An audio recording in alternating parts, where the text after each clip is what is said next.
ഭക്ഷണം ഇല്ലെങ്കിൽ പോയി കാശും പണമൊന്നും തിന്നാനൊന്നും കഴിയില്ല.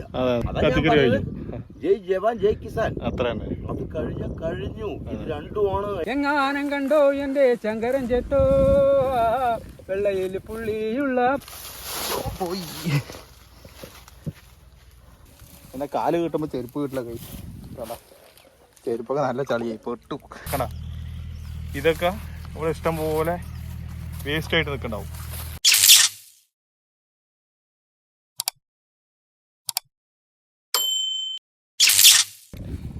ഹലോ ഗൈസ്, അപ്പോൾ നമ്മുടെ ഇന്നത്തെ പരിപാടി എന്താണെന്ന് വെച്ചിട്ടുണ്ടെങ്കിലേ, നമ്മൾ കഴിഞ്ഞ പ്രാവശ്യം ഇതേ സമയത്ത് നമ്മളിവിടെ തോട് തേകിയിട്ട് മീൻ പിടിച്ചിട്ടുണ്ടായിരുന്നു. അപ്പോൾ ആ വീഡിയോ കാണാത്തവർക്ക് വേണ്ടിയിട്ട് ഈ വീഡിയോൻ്റെ താഴെ ഞാൻ ലിങ്ക് കൊടുക്കുക, അതെന്തായാലും കയറി കാണാം. അപ്പോൾ കഴിഞ്ഞ പ്രാവശ്യം മീൻ പിടിച്ച അതേ സമയമായിട്ട് ഇന്ന്, അതായത് നമ്മൾ ഇതേ സമയത്താണ് കഴിഞ്ഞ പ്രാവശ്യം മീൻ പിടിച്ചത്. അപ്പോൾ നമുക്ക് പോയിട്ട് ഫസ്റ്റ് അവിടെ പോയിട്ട് നോക്കാം, വെള്ളമൊക്കെ വറ്റി മീൻ പിടിക്കാൻ പാകമായിട്ട് നിൽക്കണ്ടോ എന്നുള്ളത് നോക്കാം കേട്ടോ. അങ്ങനെ പാകമായിട്ടുണ്ട് പറഞ്ഞാൽ നമ്മൾ അടുത്ത ദിവസം പോയിട്ട് തേകി മീൻ പിടിക്കണമായിരിക്കും. ആ ഒരു വീഡിയോ എന്തായാലും അടുത്ത ഞാൻ ഇടണമായിരിക്കും കേട്ടോ. അങ്ങനെ പാകമായിട്ടുണ്ടെങ്കിൽ ഇല്ല പറഞ്ഞാൽ കുറച്ച് ദിവസം കൂടി വെയിറ്റ് ചെയ്തിട്ടായിരിക്കും നമ്മൾ പോവുക. അപ്പോൾ എന്തായാലും നമുക്ക് എന്തായാലും പോയി നോക്കിയാലോ, മീൻ പിടിക്കാൻ പാകത്തിന് ആയിട്ടുണ്ടോ എന്നൊക്കെ നമുക്ക് പോയി നോക്കാം കേട്ടോ. അപ്പോൾ അമ്മയുണ്ട്, അവിടെ അനിയത്തിയുണ്ട് ഫ്രണ്ടിൽ. ഓക്കെ, അപ്പോൾ നമുക്ക് പോയി നോക്കാമല്ലേ. നമുക്ക് മീൻ പിടിക്കാൻ വേണ്ടിയിട്ട് തേകാൻ റെഡി ആയിട്ട് നിൽക്കുകയാണെന്നുള്ളത് നമുക്ക് പോയി നോക്കാം. തേകാൻ പാവമായിട്ട് നിൽക്കുകയാണെന്നുള്ളത് നമുക്ക് പോയി നോക്കാം കേട്ടോ. അപ്പോൾ നമ്മൾ ഇതാണ് ഇങ്ങനെ പോണത്. അവിടെ കുറച്ച് കുട്ടികളെ കളിച്ചുകൊണ്ടിരിക്കുന്നുണ്ട്. മറ്റേ പാടത്ത് കൊയ്ത്തൊക്കെ കഴിഞ്ഞതിന് ശേഷം കാരണം കുറച്ച് വൈക്കോലൊക്കെ അവിടെ കിടക്കുന്നുണ്ട് കേട്ടോ. അപ്പോൾ ഇതിൽ കൂടെയൊക്കെ കുട്ടികൾ കളിച്ചുകൊണ്ടിരിക്കുന്നുണ്ട്. പിന്നെ ഇവിടെ ഒരു പഞ്ചായത്ത് പണി എടുക്കുന്നവർ കുഴിച്ചൊരു ചെറിയൊരു കൊക്കറണ കൂടിയുണ്ട്. പിന്നെ ഈ രണ്ട് വീടുകളും ഇതിപ്പോൾ വന്നാണ് കേട്ടോ. ഫസ്റ്റൊക്കെ ഇവിടെ പ്ലെയിനായിട്ട് കിടന്ന സ്ഥലമാണ്. നമ്മൾ കഴിഞ്ഞ പ്രാവശ്യം മീൻ പിടിക്കാൻ പോണ സമയത്തൊക്കെ നമ്മളിത് ഇവിടെയൊക്കെ കാണിച്ചിട്ടുണ്ടായിരുന്നു. അന്നൊന്നും ഈ വീടുകളൊന്നും ഉണ്ടായിരുന്നില്ല കേട്ടോ. അതൊക്കെ ഇപ്പോൾ വന്നാണ്. ഇത് പഞ്ചായത്ത് പണിക്കാരൻ്റെ പണിയാണ് കേട്ടോ ഈ കുഴിച്ചിരിക്കുന്നത്. നേരെ നമുക്ക് അപ്പുറത്ത് പോയി നോക്കാം. അവിടെ കുട്ടികളെ കളിച്ചുകൊണ്ടിരിക്കുന്നുണ്ട്. അപ്പോൾ നമുക്കത് അവിടെ കുറച്ച് മുന്നേ ആയിട്ട് അവിടെ ട്രാക്ടർ പൂട്ടിക്കൊണ്ടിരിക്കുന്നുണ്ട്. പൂട്ടില്ല കേട്ടോ, കേട്ടാ ട്രാക്ടറെ കൊയ്ത പാടത്തുള്ള നമ്മുടെ ഈ വൈക്കോലുണ്ടല്ലോ അതൊക്കെ കെട്ടിക്കൊണ്ടിരിക്കുന്നുണ്ട് കേട്ടോ അവിടെ. അപ്പോൾ നമുക്ക് ആ ഒരു കാഴ്ച നമുക്ക് ഫസ്റ്റ് പോയി നോക്കാം, എന്താണ് അവിടുത്തെ പരിപാടി എന്നൊക്കെ. ഓക്കെ, ഇപ്പോൾ നമ്മളിപ്പോൾ പാടത്ത് കൂടെ ഇങ്ങനെ നടന്നുകൊണ്ടിരിക്കുകയാണ്. കണ്ടില്ലേ, കുറേ കാലം ഈ സൈഡിലേക്കൊക്കെ ഇറങ്ങിയിട്ട് കള്ളനായി ബാക്കിൽ തന്നെ വരുന്നുണ്ട്. ഈ വഴി പോട്ടെ, നമുക്ക് ഈ വഴി പോയിട്ട് അപ്പുറത്ത് കൂടെ കയറാം. ആ സൈഡിൽ കടക്കാൻ പറ്റും തോന്നുന്നു, വെള്ളമൊക്കെ കുറഞ്ഞില്ലേ. ആടൊക്കെ മേയുണ്ട്, ആടും മാടൊക്കെ ആ സൈഡ് മേഞ്ഞുകൊണ്ടിരിക്കുന്നുണ്ട്. ഇതാണ് നമ്മുടെ നാട്. അപ്പോൾ നമുക്ക് പോയിട്ട് വൈക്കോല് കിട്ടുന്ന കാഴ്ച കൂടി കാണാം കേട്ടോ. ഓക്കെ ഗൈസ്, നമ്മളിവിടെ പെട്ടിരിക്കുകയാണ് ഗൈസ്. നമുക്ക് ഈ വഴിയൊന്നും പോകാൻ പറ്റാത്ത അവസ്ഥയാണ്. തണ്ടതിന് ചാടി പോകാൻ പറ്റില്ല. അപ്പുറത്ത് കൂടെ ഏതെങ്കിലും ആ സൈഡിലേക്ക് കടക്കാൻ പറ്റുമോ അറിയില്ല. ആ സൈഡിലേക്ക് കടന്നാലേ നമുക്ക് ആ ഒരു സീന് നമുക്ക് വീഡിയോ എടുക്കാനായിട്ട് പറ്റുള്ളൂ. അപ്പോൾ ഇതിൽ പോകാൻ പറ്റില്ലല്ലോ. ഇതിയെ നമുക്ക് കിടക്കാൻ പോകുന്നുണ്ട് കേട്ടോ. ഇവിടെ നിന്നും അങ്ങോട്ട് വരണ്ട.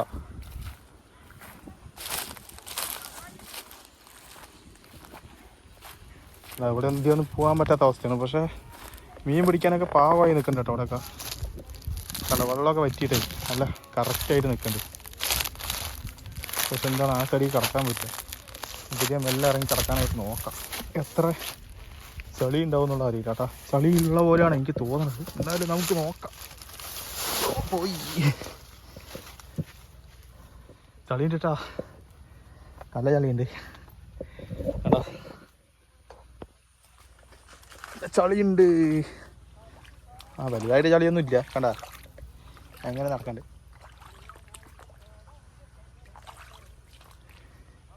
എന്നാലും അയ്യോ, നമുക്കിത് കയറിപ്പോവാനുള്ളതുള്ളൂ കേട്ടോ. ചളി എന്നെ കാല് കിട്ടുമ്പോൾ ചെരുപ്പ് കിട്ടില്ല. കൈ കേട്ടാ, ചെരുപ്പൊക്കെ നല്ല ചളിയായി പെട്ടു. കുഴപ്പമില്ല, നമുക്കിത് കയറി പോകണല്ലോ എന്തായാലും. ചെരുപ്പൊട്ട തോന്നുന്നു കയറാൻ പറ്റാത്ത. ഓ, എങ്ങനെയോ നമ്മളവിടെ കയറി എത്തിയിട്ടുണ്ട് കണ്ടാ. അപ്പോൾ നമ്മൾ സാഹസികമായിട്ട് ഇപ്പുറത്ത് എത്തിയിട്ടുണ്ട് കേട്ടോ. നോക്കിയതാ നല്ല അടിപൊളി പൂവൊക്കെ കണ്ട. ആരാ പാട്ട് പാടണേ? എങ്ങനെ? നല്ല പാട്ടാണല്ലോ. കാലത്തെ കറവ കഴിഞ്ഞ് കഞ്ഞി കൊടുത്തേ ഞാൻ മെയ്യാനായി വിട്ടതാണ് എന്റെ ശങ്കരൻ ചെട്ടോ, അവളെ മെയ്യാനായി വിട്ടതാണ് എന്റെ ശങ്കരൻ ചെട്ടോ. കാതിൽ മീനും എന്ന കമ്മലുണ്ട്, അവളുടെ കഴുത്തിൽ നീളമുള്ളൊരു കയറുണ്ട്, അവളുടെ കഴുത്തിൽ നീളമുള്ളൊരു കയറുണ്ട്. എങ്ങാനം കണ്ടോ എൻ്റെ ശങ്കരൻ ചെട്ടോ, വെള്ളയിൽ പുള്ളിയുള്ള പുള്ളി പശുവിനെ, എൻ്റെ വെള്ളയിൽ പുള്ളിയുള്ളൊരു പുള്ളി പശുവിനെ. എന്താണ് ശങ്കരൻ ചേട്ടോ നിങ്ങൾ കണ്ടോ എൻ്റെ വെള്ളയിൽ പുള്ളിയുള്ള പുള്ളി പശുവിനെ, എൻ്റെ വെള്ളയിൽ പുള്ളിയുള്ളൊരു പുള്ളി പശുവിനെ. കാലത്തെ കറവ കഴിഞ്ഞ് കഞ്ഞി കൊടുത്ത് ഞാൻ മെയ്യാനായി വിട്ടതാണ് എൻ്റെ ശങ്കരൻ ചേട്ടോ, അവളെ മെയ്യാനായി വിട്ടതാണ് എൻ്റെ ശങ്കരൻ ചേട്ടോ. എങ്ങാനം കണ്ടോ എൻ്റെ ശങ്കരൻ ചേട്ടോ, വെള്ളയിൽ പുള്ളിയുള്ളൊരു പുള്ളി പശുവിനെ, എൻ്റെ വെള്ളയിൽ പുള്ളിയുള്ളൊരു പുള്ളി പശുവിനെ. ഞാൻ പഠിച്ചല്ലോ. ഇതിനെ പറ്റിയാണോ പാട്ട് പാടിയത്? ഇതിനെ പറ്റിട്ടാ പാടിയത്? അങ്ങനെ പാട്ട് പാടന്നെ. നീ ഉണ്ട് ഇതിന് വെള്ളമില്ലല്ലോ. വെള്ളമില്ല, വെള്ള പശു കാണാനില്ലല്ലോ, അതുകൊണ്ടല്ലേ തെരഞ്ഞു പോയത് ഞാനേ. കുത്തുവോ? ഇല്ല, അതുകൊണ്ടല്ലേ അവള് പാട്ട് എന്താ വെള്ള പശുവിനല്ലേ എന്നെ തന്നെ നോക്കണു. ഇപ്പൊ വിട്ടതാണ് ഇപ്പോഴേ, അതാണ് ചാടി കളിക്കുന്നത്. കുത്തു ഇല്ലല്ലോ. അയ്യേ കുത്തൊന്നുമില്ല. അത് നിർത്തിയാ? അത്രേ ഉള്ളൂ പണി. കേട്ടാ അല്ല കെട്ടണത് കെട്ടാനുണ്ട്, കുറച്ചു നേരം തുടങ്ങാൻ വേണ്ടിയിരിക്കോ? ഇവിടെ എന്താ കാണിക്കുന്നത്? എന്താണ് കാണിക്കുന്നത്? ആരാടി കാണിക്കുന്നത് കഴിച്ച. അപ്പോൾ നമ്മൾ കഴിഞ്ഞ പ്രാവശ്യം ഇവിടെയൊക്കെ നമ്മൾ തേങ്ങി മീൻ പിടിച്ചാണ് കേട്ടോ. അപ്പോൾ ഇവിടെയൊക്കെ എത്ര വെള്ളം കുറഞ്ഞിട്ടുണ്ട് കണ്ട, വെള്ളം നല്ലപോലെ കുറഞ്ഞിട്ടുണ്ട്. ഇതൊക്കെ തേകാനായിട്ടുണ്ടല്ലോ. ഇതാരെയും തേകിയിട്ടുണ്ടോ? ഇതാരെയും തേകിയത്? ഇതാരും തേകിയിട്ടില്ലല്ലോ. എങ്ങനെ? ഇല്ലല്ലേ? മീൻ ഉണ്ടാവുമെന്തോ? ഉണ്ടാവില്ലേ? ഇവിടെ ആരും തേകാൻ തുടങ്ങിയിട്ടില്ലല്ലേ?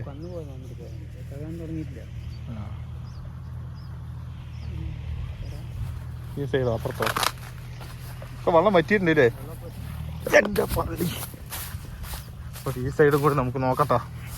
ഈ സൈഡൊക്കെയാണ് നമ്മൾ കഴിഞ്ഞ പ്രാവശ്യം തേകിയിട്ട് കുറേ മീൻ പിടിച്ചിട്ടുണ്ടായിരുന്നു.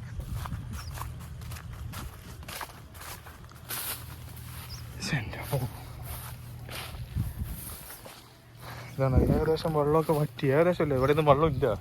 ഇവിടെയൊക്കെ ഒരു കുഴിയുണ്ട്, അവിടെയൊക്കെ മീൻ പിടിക്കാൻ പറ്റിയ കുഴിയാണ്. അവിടെയൊക്കെ ഇവിടെയൊക്കെ മീനുണ്ടാവും, ഇതിൻ്റെ ഉള്ളിൽ കൂടെ ഒക്കെ മീനുണ്ടാവും. ഈ തോടിൻ്റെ അടിയിലൊക്കെ നല്ല ഓരോ കുഴികളൊക്കെ ഉണ്ട്. ആ കുഴിയിലൊക്കെ മീനുണ്ടാവും. നമുക്കതിനെ മേലെയും താഴെയും കെട്ടിയിട്ട് നമുക്ക്, അതായത് നമ്മൾ മീൻ പിടിക്കാൻ ഉദ്ദേശിക്കുന്നതിൻ്റെ അതിൻ്റെ മുകളിലും ഈ സൈഡും കൂടി കെട്ടിയിട്ടുണ്ട് പറഞ്ഞാൽ ഇപ്പുറത്തെ സൈഡ് നമുക്ക് തേയ്യാൻ മീൻ പിടിക്കാൻ പറ്റും. കൂടുതൽ ഈ കണ്ണന്മാരാണ് കിട്ടുക. കണ്ണൻ നിങ്ങളുടെ അവിടെയെങ്കിലൊക്കെ വരാലെന്നൊക്കെ പറയും. ആ സാധനമാണ് കൂടുതലായിട്ടും കിട്ടുക ഈ തോട്ടിൽ. പിന്നെ കുറേ നല്ല വലിയ വലിയ പരലുകളൊക്കെ കിട്ടും. സൂപ്പർ മീനുകളായിരിക്കും. നമുക്ക് ഈ പ്രാവശ്യം നമുക്കത് പിടിക്കണം എന്തായാലും. വെള്ളമൊക്കെ പറ്റിയിട്ടുണ്ട് ഏകദേശം. ഇനി അടുത്ത ലീവിൽ നമുക്ക് കുറച്ച് പേരിനെയും കൂട്ടിയിട്ട് നമുക്ക് മീൻ പിടിക്കാൻ വരാം. ഓക്കെ. പിന്നെ ഇവിടെ ഞാൻ ശ്രദ്ധിച്ചൊരു കാര്യം എന്താണെന്ന് ചോദിച്ചിട്ടുണ്ടെങ്കിൽ ഞാൻ പറഞ്ഞുതരാം. ഇവിടെ ശ്രദ്ധിച്ചൊരു കാര്യം എന്താണെന്ന് വെച്ചാൽ, ഈ ആളുകൾ കൊയ്യുന്നുണ്ട്. ഈ നമ്മൾ ആളുകൾ കൊയ്യണതും ഈ മെഷീൻ കൊയ്യണതും തമ്മിലുള്ള മാറ്റം എന്താണെന്ന് വെച്ചിട്ടുണ്ടെങ്കിൽ, നമ്മൾ ആളുകളൊക്കെ കൊയ്യുന്ന സമയത്ത് നമ്മളിതാ ഈ ഒരു പാടത്ത് നമ്മൾ ഫുള്ളായിട്ട് കൊയ്തെടുക്കും. ഏത് ഈ മറ്റേ ഇതുണ്ടല്ലോ, ഈ നെല്ലുണ്ടല്ലോ, നെല്ല്, അത് നമ്മൾ ഫുള്ളായിട്ട് കൊയ്തെടുക്കും. കണ്ട, ഈ മെഷീൻ കൊയ്തപ്പോൾ പെട്ടെന്ന് പണി കഴിയും. പക്ഷേ ഈ സൈഡിൽ കൂടെയൊക്കെ കണ്ട ഇഷ്ടം പോലെ ഇതുപോലത്തെ കതിര് നെല്ല് കണ്ട, ഇതൊക്കെ ഇവിടെ ഇഷ്ടം പോലെ വേസ്റ്റായിട്ട് നിൽക്കുന്നുണ്ടാവും. കണ്ട, ഇവിടെ ഒന്നും മെഷീൻ വന്നിട്ട് എല്ലാവരും മൊത്തം കൊയ്തെടുത്തൊന്നും വരില്ല. കണ്ട, പണി പെട്ടെന്ന് കഴിയും.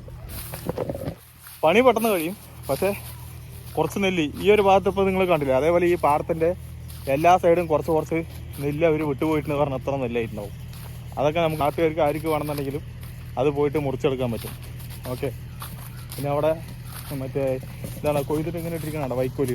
ഈ വൈക്കോല് അവിടെ ഒരു ട്രാക്ടർ, അതായത് ഈ വൈക്കോല് കിട്ടുന്ന മെഷീനാണ് അതവിടെ കെട്ടിക്കൊണ്ടിരിക്കുന്നത്. നമുക്ക് ആ ഒരു കാഴ്ച കൂടി നമുക്ക് പോയി കാണാം അല്ലേ? ഓക്കെ, വാടാ വാടാ വാടാ, ഇങ്ങോട്ട് വാങ്ങോ. എനിക്ക് തുണയ്ക്ക് വന്നിരിക്കണം ഒരുത്തം ബാക്കിൽ, കണ്ട ഞാൻ ഏറിയ പോയാൽ എൻ്റെ പുറകെ തന്നെ വരും. എനിക്ക് ഈ ഒരു കാഴ്ച കൂടി നമുക്ക് നോക്കട്ടെ, എന്നിട്ട് നമുക്ക് ഈ ഒരു വീഡിയോ നമുക്ക് വൈൻഡപ്പ് ചെയ്യാം.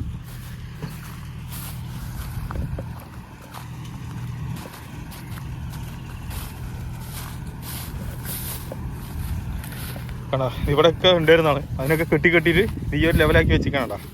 ഇതൊക്കെ നിങ്ങളെല്ലാവരും കണ്ടിട്ടുണ്ടാവും. എന്നാലും ഞാൻ ആരെങ്കിലുമൊക്കെ കാണാത്തവർ, അത് 100 ആളിൽ ഒരാളെങ്കിലും കാണാത്തവരുണ്ടെങ്കിൽ പറഞ്ഞാൽ ആ ഒരാൾ കാണുമ്പോൾ നമ്മുടെ വിജയമല്ലേ. കണ്ടാ നല്ല വെയിറ്റ് ഉണ്ട് കേട്ടോ സാധനം, നല്ല പ്രസ് ചെയ്തിട്ടാണ് ഇത് കെട്ടണത്. എന്നിട്ട് കണ്ട അതിൽ കൂടെ ഒരു ചെറിയൊരു നൂലൊക്കെ വെച്ച് കെട്ടിയിട്ട് നല്ല വൃത്തിയാക്കിയിട്ടുണ്ട്. സംഭവം സൂപ്പറായി കേട്ടോ, സൂപ്പറായി കെട്ടിയിട്ടുണ്ട്. ഇങ്ങോട്ട് വാ ഇങ്ങോട്ട് വാ ഇങ്ങോട്ട് വാ ഇങ്ങോട്ട് വാ ഇങ്ങോട്ട് വാ ഇങ്ങോട്ട് വാ. ഈ എൻ്റെ തുണയ്ക്ക് വന്നവനാണ്. കുറേ കൊറ്റികളൊക്കെ ഉണ്ട് കേട്ടോ, കൊറ്റികൾ. നിങ്ങളുടെ നാട്ടിൽ എന്താ പറയാന്നൊന്നും എനിക്കൊന്നും അറിയില്ല. കൊക്ക് എന്നൊക്കെ പറയാൻ തോന്നുന്നു. ഞങ്ങളുടെ അവിടെ കൊറ്റിയെന്നാണ് ഞങ്ങൾ പറയുള്ളൂ. കാരണം അതവിടെ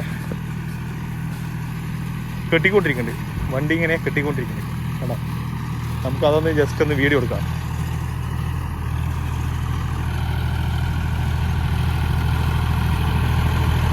കേട്ടോ,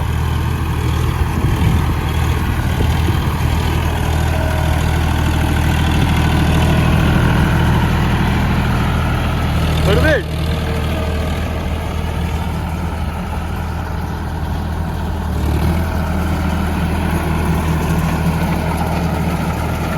പൊട്ടിന്റെ പൊട്ടും. ആ കിട്ടില്ല, എന്താ പറയാ, ബലമുണ്ട് ഇതിന്റെ ക്വാളിറ്റിയാണ്. നല്ല ബലമുള്ള നൂലാണ്. മെഷീനിൽ വരുന്ന സമയത്ത് മാത്രം ചിലപ്പോൾ എവിടെയെങ്കിലും മാത്രം കൊണ്ടുപോകും. പ്ലാസ്റ്റിക് ക്വാളിറ്റിക്കാണ്. ശരി, നടക്കട്ടെ എന്നാ. എടുക്കാം, വീഡിയോ എടുക്കട്ടെ, കുഴപ്പമില്ലല്ലോ. വീഡിയോ എടുക്കണേന് കുഴപ്പമില്ലല്ലോ, ഇങ്ങനെ എടുക്കണേന് കുഴപ്പമില്ലല്ലോ. എടുത്തു അന്ന പോട്ടെ, വണ്ടി പോട്ടെ.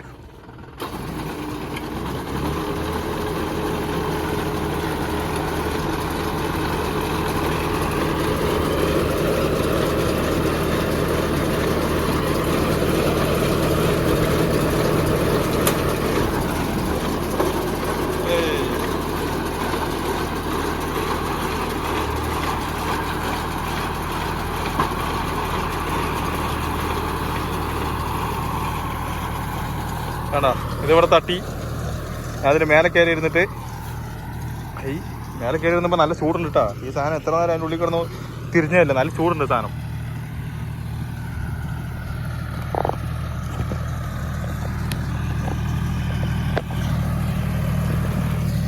അപ്പോൾ ഇതിവിടെ തട്ടിയിട്ട് ആള് രണ്ടാമത്തെ കെട്ട് റെഡിയാക്കാൻ വേണ്ടിയിട്ട് ആ വണ്ടി ഓടിച്ചുകൊണ്ടിരിക്കുന്നുണ്ട് കേട്ടോ.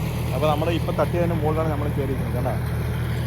ഓക്കെ, ഇനിയിപ്പോ ഇതൊക്കെ വലിച്ചിട്ട് പോകും. പാലക്കാടൻ ഭാഷയില്ലാതെ പറഞ്ഞത്. അതെ അതെ, ശരിയാണ്.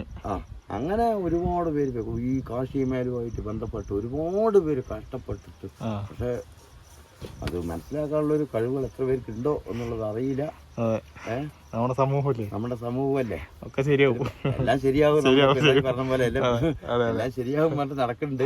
പക്ഷെ നമ്മുടെ കാർഷിക മേഖലയെ കുറിച്ച് നല്ല പോലെ ഏത് ഗവൺമെന്റ് വന്നാലും ശരി കാർഷിക മേഖലയ്ക്ക് നല്ല പ്രോത്സാഹനം കൊടുക്കുക. അതുപോലെ ഇറങ്ങാനുള്ള ഒരു എന്താ പറയാ, കാർഷിക മേഖലയ്ക്ക് ഇറങ്ങാനുള്ള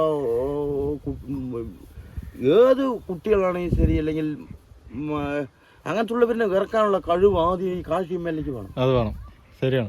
അതാണ് ഏറ്റവും കൂടുതൽ ചെയ്യേണ്ടത്. അല്ലെങ്കിൽ മറ്റുള്ളതൊക്കെ ഉണ്ടാകട്ടെ, ഇന്ന് കമ്പ്യൂട്ടർ കാലങ്ങളാണ്. കാർഷിക മേഖലയ്ക്ക് ഇറങ്ങാനുള്ള കഴിവ് ഗവൺമെന്റ് ഭരിച്ചാലും ശരി കൊടുക്കണം. അതിന് പ്രോത്സാഹനം കൊടുത്ത് അതിന് കാർഷിക മേഖല ആള് കുറവാണ്. ട്രാക്ടർ ഡ്രൈവർ ഇല്ല, കൊയ്ത്ത് വണ്ടിക്കാരില്ല, ഒന്നുമില്ല. ഞങ്ങളെ പോലെ കുറെ വ്യക്തികൾ ഇപ്പോഴും ഇതിൽ ഫീൽഡ് ചെയ്തുകൊണ്ട് ഇരിക്കേണ്ടതല്ലേ ഉള്ളൂ. നമ്മൾ ഈ വണ്ടി ഓണർ പറയും നിങ്ങളൊക്കെ പോയി കഴിഞ്ഞാൽ കഴിഞ്ഞു ശരിയാണ് എന്നുള്ളൊരു അവസ്ഥ എത്തിക്കഴിഞ്ഞു. അപ്പൊ അതിനെ കുറിച്ച് ഈ ഒരു മേഖല ഇല്ല പറഞ്ഞാൽ കഴിഞ്ഞു. ജയ് ജവാൻ ജയ് കിസാൻ, അത്ര തന്നെ. ഇത് കഴിഞ്ഞു. ഇത് രണ്ടുമാണ് ഏറ്റവും വലിയ നമ്മളുടെ ലോകത്തിൽ തന്നെ, അല്ലാണ്ട് ഇന്ത്യയിൽ മാത്രമല്ല. ഭക്ഷണവും ഇല്ലെങ്കിൽ പോയി, കാശും പണമൊന്നും തിന്നാനൊന്നും കഴിയില്ല. ശരിയാണ്. എത്ര മണി ഉണ്ടാക്കാം, പൈസകൾ കോടിക്കണക്കിന് ഉണ്ടാക്കാം, അത് തിന്നാൻ പറ്റില്ലല്ലോ. അത് പറ്റില്ല, പൈസ തിന്നാൻ പറ്റില്ലല്ലോ. പറ്റുമോ? ഇല്ല. ഇതില് മേഖലകളിൽ പണിയെടുക്കുന്നവരിനെ ഫുൾ പ്രോത്സാഹനം കൊടുത്ത്, ഇല്ലെങ്കിൽ ഇതിനെവിടെ ഇനിയും വരാനുള്ള സംവിധാനം ചെയ്തേ പറ്റുള്ളൂ. വണ്ടികൾ ഉണ്ടാക്കാം, ഡ്രൈവർ ഉണ്ടാക്കാൻ കഴിയുന്നില്ല. വണ്ടികൾ നിറയെ ഇതൊക്കെ അമേരിക്കൻ കമ്പനി വണ്ടികളാണ്, നമ്മൾക്ക് പഴയ പോലെയുള്ളതൊന്നുമല്ല. അപ്പോൾ ഇതിന് എന്താ പറയാ, അതിന് ഡ്രൈവർമാരില്ല. അതില് പണിയെടുക്കുന്നവർക്ക് ശമ്പളം വളരെ തുച്ഛം ഒരു ഭാഗം. ഒരു കാർഷിക മേഖല ഞാൻ പണിയെടുക്കുന്നവനെ ഒരാൾ ഈ ലെവലിൽ പോയി കഴിഞ്ഞാൽ ഒരാൾ എന്താ അവന്റെ കോലം എന്നുള്ള ചിത്രീകരണമാണ് ഇവിടെ. അങ്ങനെയൊക്കെ ഒരുപാട് ഉണ്ട്. ഒരുപാട് ആൾക്കാർ ഇറങ്ങണം ഈ മേഖലയ്ക്ക്, ഒരുപാട് മേഖലയ്ക്ക് മുതലിറങ്ങണം, പ്രോത്സാഹിപ്പിക്കുകയും വേണം. ഗവൺമെന്റ് ഏറ്റവും കൂടുതൽ വേണ്ടത് അതാണ്. എന്നാലേ നമ്മളുടെ ഈ കാർഷിക മേഖല വീതിച്ചാല് പല രീതികളും നമുക്ക് ഭക്ഷണം ഈ മേഖലയില്ല പറഞ്ഞ ഭക്ഷണം ഇല്ലല്ലോ. ഇല്ല, അതുതന്നെയാണ് ഞാൻ പറഞ്ഞുകൊണ്ടിരിക്കുന്നത്. ഈ മേഖല ഇല്ലെങ്കിൽ അതുപോലെ ഒരുപാട് ഒരുപാട് കാശുള്ളവനും ഇല്ലാത്തവനും ഒരുപാട് അധ്വാനിച്ചിരിക്കുന്നുണ്ട്. അവനെയൊക്കെ നമ്മൾ അംഗീകരിച്ചേ പറ്റും. നല്ല മനസ്സുള്ളവരുണ്ട്, ഇഷ്ടം പോലെയുണ്ട്. ഗൈസ്, എനിക്കിന്ന് മനസ്സിലായ ഒരു കാര്യം ഞാൻ നിങ്ങൾക്ക് വേണ്ടി പറഞ്ഞുതരാട്ടാ. സംഭവം എന്താണെന്ന് ചോദിച്ചിട്ടുണ്ടെങ്കിൽ, നമ്മൾ ഈ വീഡിയോ എടുക്കാൻ വേണ്ടിയിട്ട് നമ്മളിങ്ങനെ ഓരോന്നിങ്ങനെ പ്ലാൻ ചെയ്തിട്ട് വീട്ടിൽ നിന്ന് ഇറങ്ങണതിനെ പറ്റി നല്ലത് ഒരു പ്ലാനും ഇല്ലാണ്ട് ഒരൊറ്റ പോക്ക് കിട്ടാം. ആ ഒരു പോക്കിൽ തന്നെ നമുക്ക് വീഡിയോ എടുക്കാനുള്ള എല്ലാ സംഭവവും നമ്മുടെ കണ്ണിൻ്റെ മുമ്പിൽ തന്നെ വന്ന് ചാടും, അത് ഉറപ്പാണ്. എൻ്റെ ഇന്നത്തെ അനുഭവമാണ്. ഞാനിങ്ങനെ ഓരോ ദിവസം ഓരോ വീഡിയോ എടുക്കാനൊക്കെ ഇങ്ങനെ പ്ലാനിട്ട് എവിടെയും പോയില്ല കേട്ടോ. നമ്മൾ ഒന്നും പ്രതീക്ഷിക്കാണ്ടൊന്ന് പുറത്തിറങ്ങി നോക്കുമ്പോഴേക്കും നമുക്കെല്ലാം നമ്മുടെ അടുത്ത് തന്നെ വരും. അതങ്ങനെയാണ്. അപ്പോൾ ഈ ഒരു വീഡിയോ ഞാൻ ഇവിടെ വെച്ച് നിർത്തുന്നു. അപ്പോൾ ഇതിലും വെച്ച് നല്ലൊരു വീഡിയോ ആയിട്ട് ഞാൻ വേറൊരു ദിവസം വരും. അപ്പോൾ അതുവരെയ്ക്കും നമ്മുടെ ചാനൽ സബ്സ്ക്രൈബ് ചെയ്യാൻ, ലൈക്ക് ചെയ്യാൻ, ഷെയർ ചെയ്യാൻ ഒന്നും മറക്കണം കേട്ടോ. എന്നാൽ ശരി, എന്നാൽ ബൈ, അടുത്ത വീഡിയോയിൽ കാണാം.